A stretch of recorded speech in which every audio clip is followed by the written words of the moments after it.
আমরা কি কেন আসছি আমরা এই দুনিয়ায়? আমাদের কি বাঁচার অধিকার নেই? কি মনে হয় আপনাদের? আছে আছে আমাদের বাঁচার অধিকার? উত্তর দেন। জানেন একটা মানুষের শরীরে কত লিটার রক্ত থাকে? 6 লিটার।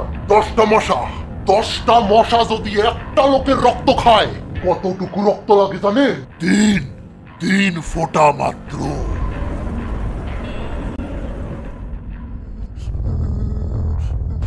ওই মানুষের বাচ্চা, বল তোর শরীরতে যদি 3 ফোঁটা রক্ত যায় মইরা যাবি তুই? জানি না। ওই তোর মশা উঠতে আসেন তো।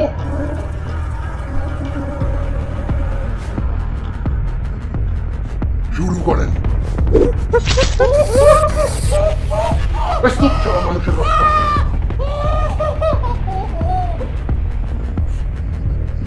বল বাচ্চা আসস তুই?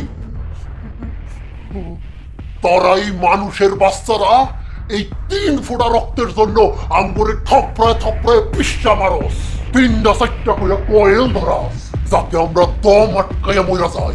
তগ শরীরে এত এত রক্ত, কিন্তু আঙ্গুরে দেওয়ার জন্য বিন্দু মাত্র রক্ত নাই তগ কাছে।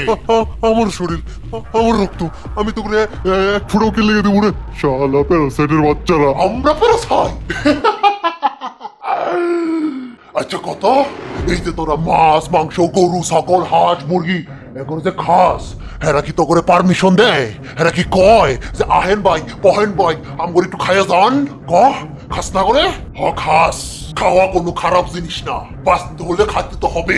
এক জীব আর এক জীবের উপর নির্ভরশীল, এটাই প্রকৃতির নিয়ম।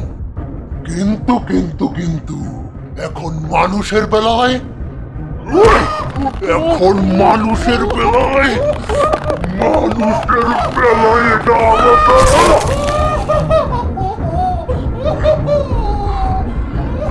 মানুষ অন্য প্রাণীর শরীর খাইতে পারবে, কিন্তু মানুষের শরীর থেকে 1 ফোঁটা রক্ত, মানুষের শরীর থেকে 1 ফোঁটা রক্তও ধরা যাবে না।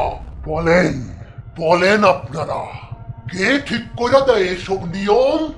থাক ওসব কথা, এখন আমাদের বাঁচার দায়িত্ব, আমাদের ভবিষ্যতের দায়িত্ব আমাদের নিজেদেরকেই নিতে হবে।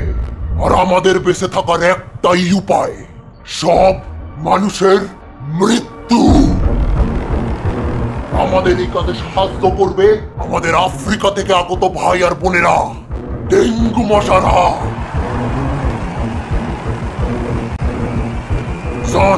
শুরু করে দেন আপনাকে প্রজননের খেলা, ঘরে ঘরে 100টা করে ডেঙ্গু মশার বাচ্চা পয়দা করেন। এই দুনিয়ায় মানুষের সময় ফুরায় আসছে, তোরা বেঁচে থাকার জন্য অন্য প্রাণীরে মারস, এখন আমরাও তগুলোকে তাই করব। না থাকবে মানুষ, না মরবে কোনো মশা, আর এটাই হবে আমাদের প্রতিশোধ, মশাদের প্রতিশোধ।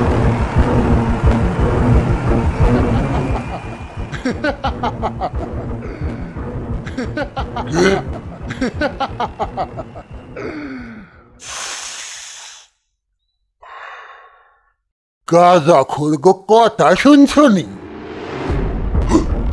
মাদিরা